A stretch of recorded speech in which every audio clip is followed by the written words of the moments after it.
श्री सचिन पायलट जी ने गणेश चतुर्थी के अवसर पर मोती डोंगरी स्थित श्री गणेश जी के दर्शन एवं पूजा अर्चना कर देश एवं प्रदेश की सुख समृद्धि एवं खुशहाली की कामना की।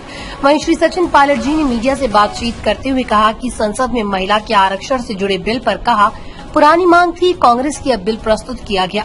ये बिल पहले आना चाहिए था, लेकिन अब सुनने में आया है कि ये लागू 2029 में होगा। लेकिन सवाल इस बात का है कि अभी क्यों नहीं? लगता है नियत और मंशा में फर्क है। अगर सभी दलों की सहमति है तो फिर अभी क्यों लागू नहीं कर रहे हैं? कोटा में लगातार हो रहे बच्चों की सुसाइड पर बोले श्री सचिन पायलट जी ने कहा, मैं दुख प्रकट करता हूं। मुख्यमंत्री जी खुद कोटा गए थे, इस मसले पर बोले भी।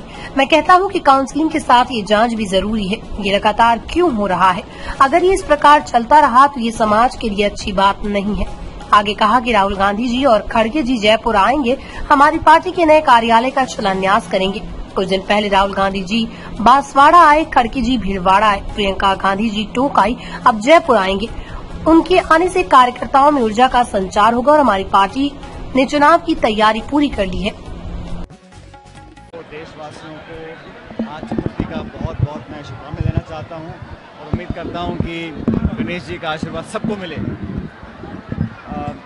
जो बिल प्रस्तुत किया गया है उसमें बहुत पुरानी मांग देश के लोगों की थी, कांग्रेस पार्टी की थी, हम सब लोगों की थी। उसमें सिर्फ लिप सर्विस दी गई है।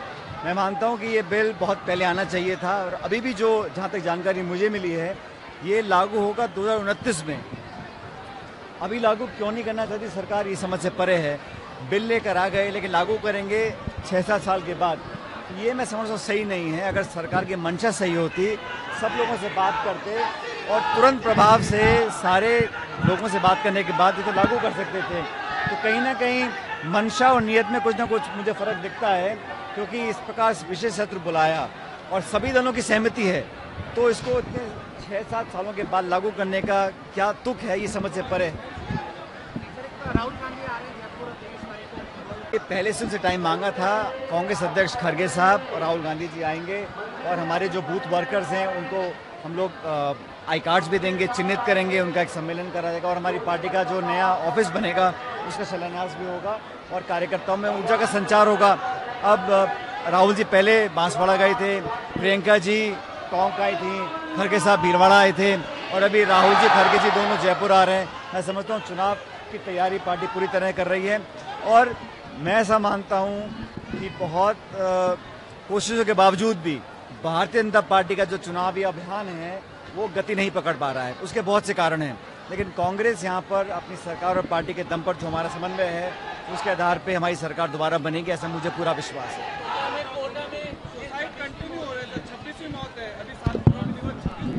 ये तो बहुत भयानक क्रम चल रहा है, इस पर हमें तुरंत विराम लगाना चाहिए। इसके लिए जो संभव कदम उठाने चाहिए सरकार को, समाज को, प्रशासन को उठाने चाहिए और इस प्रकार चलता रहेगा मैं समझता हूँ ये बिल्कुल अस्वीकार्य है। सर, कोचिंग में आपको लगता है कि हावी है कि प्रेशराइज करते हैं बच्चों को? देखिए, इस पे तो जैसा मुख्यमंत्री खुद अभी कोटा गए थे, उन्होंने भी बोला था, हम भी जाते रहे, मिलते रहते हैं, तो यहाँ पर तो काउंसलिंग के साथ साथ जांच भी होनी चाहिए कि क्या उनकी कंडीशंस ठीक है। जो बच्चे वहाँ पढ़ते हैं, जो बाहर से आते हैं, क्या उनको तनाव रहता है, उनको काउंसलिंग, मेडिकल हेल्प, कंसल्टिंग वो सब करनी चाहिए।